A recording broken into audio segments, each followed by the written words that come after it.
তার মনে দেহে ইফেক্ট ফেলে, জোরে কোন ঠিক কিনা?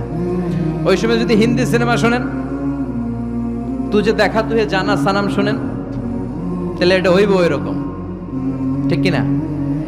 আর যদি তখন কোরআন শোনেন, তখন যদি বিশ্বনবীর হাদিসগুলো পড়েন, ওইটার একটা প্রভাব তার কানের ভেতরে আছে না নাই? এই যে কানের ভেতরে আল্লাহ এখানে একটা এয়ার ক্যানেল দিয়েছে, এই যে এটা, অনেকে কয় এটা দিছে কি লিগা, এটা কাইটা দিলে তো আপনি কান কাটা রমজান হয়ে যাবেন।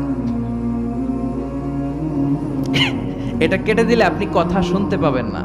এই এয়ার ক্যানেল দিয়ে সাউন্ড ওয়েভ, শব্দ তরঙ্গ আমাদের শ্রবণ ইন্দ্রিয়ের ভেতরে আওয়াজ শোনার অনুভূতি জাগায়। এটা এই এয়ার ক্যানেল দিয়ে ঢুকে, এই ক্যানেলটা এরকম 3-4টা রাস্তা না থাকলে আপনি কোনো আওয়াজই শুনতে পেতেন না। মা খালাকতা হাযা বাতিলা, এমনি এমনি কিছু দেয় নাই। এরপরে এটা ঢুকে কানের ভেতরে একটা এয়ার ড্রাম আছে, আল্লাহু আকবার, ফাজআলনাহু সামিআন বাসীরা। এয়ার ড্রামে যে এই সাউন্ড ওয়েভ, শব্দ তরঙ্গ যে নক করে, এই শব্দ তরঙ্গ যখন নক করে, তখন কানের ভেতরে মানুষের দেহের সবচেয়ে ছোট্ট একটা হাড্ডি আছে, দেহের 206টা হাড্ডি, এর মধ্যে সবচেয়ে ছোট হাড্ডিটা আল্লাহ কানের ভিতরে ঢুকায় দিচ্ছে।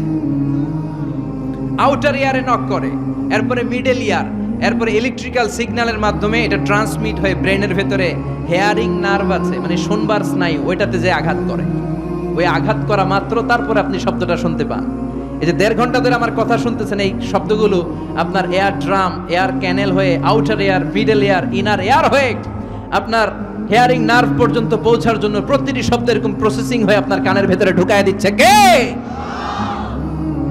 এজন্য আল্লাহ বললেন সামিআন বাসীরা, তোরে আমি কান দিলাম, তারপরে সুন্দর তোরে 2টা চোখ দিলাম। যাদের চোখ নাই তারা জানে চোখ না থাকার কি জ্বালা, এই 2টি চোখ।